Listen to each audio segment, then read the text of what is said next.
नमस्कार मित्रांनो, मी अंकुश कोंडेकर। तर मित्रांनो, मुख्यमंत्री लाडकी बहीण योजनेमध्ये बरेचसे चेंजेस करण्यात आलेले आहे आणि हे चेंजेस झाल्यानंतर जास्तीत जास्त महिलांना या योजनेचा लाभ मिळणार आहे। आणि या चेंजेस नंतर हे जे काही चेंजेस आलेले आहे आणि नवीन GR नुसार तुम्हाला आता फक्त 4 डॉक्युमेंटची इथे गरज भासणार आहे, ते की सर्वांकडे इझिली अवेलेबल असतात। ती 4 डॉक्युमेंट कुठली त्याबद्दल सविस्तर व्हिडिओमध्ये मी सांगितलेलं आहे। तर व्हिडिओ स्किप न करता पूर्णपणे पहा आणि चॅनलवरती जर नवीन असाल तर चॅनलला सबस्क्राइब करायला विसरू नका, जेणेकरून येणारे जे नवीन अपडेट्स आहेत ते तुमच्यापर्यंत लवकरात लवकर पोहोचू शकेल। चला मित्रांनो, सुरू करूया आजचा हा व्हिडिओ।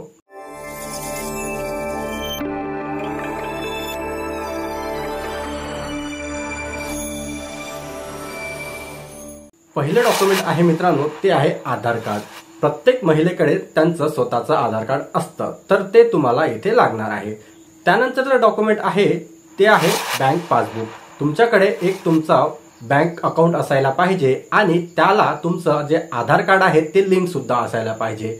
आधार कार्ड लिंक आहे की नाही हे तुम्ही बँकेत जाऊन चेक करू शकता, कारण की डीबीटी मार्फत हे पैसे तुमच्या अकाउंटला ट्रान्सफर करण्यात येणार आहे। तर तुमचं आधार कार्ड तुमच्या बँक अकाउंटला लिंक असणे गरजेचं आहे आणि ते जर लिंक नसेल तर ते तुम्ही बँकेमध्ये जाऊन 10 ऑगस्ट पूर्वी लवकरात लवकर लिंक करून घ्या।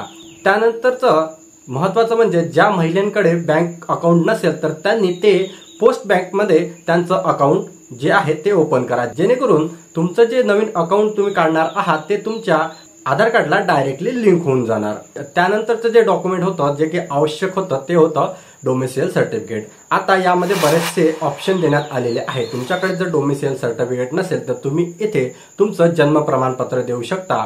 जन्म प्रमाणपत्र नसेल तर तुम्ही इथे तुमचं रेशन कार्ड सुद्धा देऊ शकता आणि तेही नसेल तर तुम्ही इथे तुमचं ओळखपत्र म्हणून मतदान कार्ड सुद्धा देऊ शकता आणि तेही नसेल तर तुम्ही तुमचं इथे शाळा सोडल्याचा दाखला सुद्धा इथे देऊ शकता। त्यानंतरचं महत्त्वाचं डॉक्युमेंट जे की GR मध्ये अगोदर दिलेलं होतं ते होतं उत्पन्नाचा दाखला। आता उत्पन्नाचा दाखला याची तुम्हाला गरज भासणार नाही, जेणेकरून ज्या महिलांकडे पिवळे किंवा केशरी राशन कार्ड आहे त्यांना या उत्पन्नाच्या दाखल्यामधून देखील सूट देण्यात आलेली आहे। परंतु ज्यांच्याकडे पिवळे किंवा केशरी राशन कार्ड नसेल त्यांना उत्पन्नाचा दाखला लागणार आहे।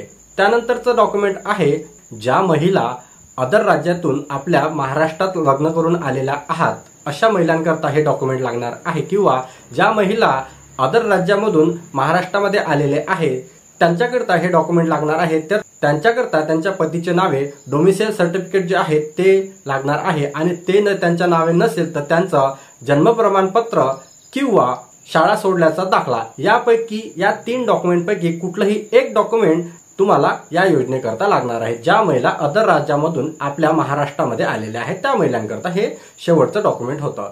तर मित्रांनो, अशा प्रकारचे हे 4 डॉक्युमेंट होते जे की तुमच्याकडे आता सर्वांकडे अवेलेबल असतात आणि या कागदपत्रांचा यूज करून तुम्ही आता या योजनेमध्ये अप्लाय करू शकता आणि या योजनेचा जो लाभ आहे तो तुम्ही मिळवू शकता।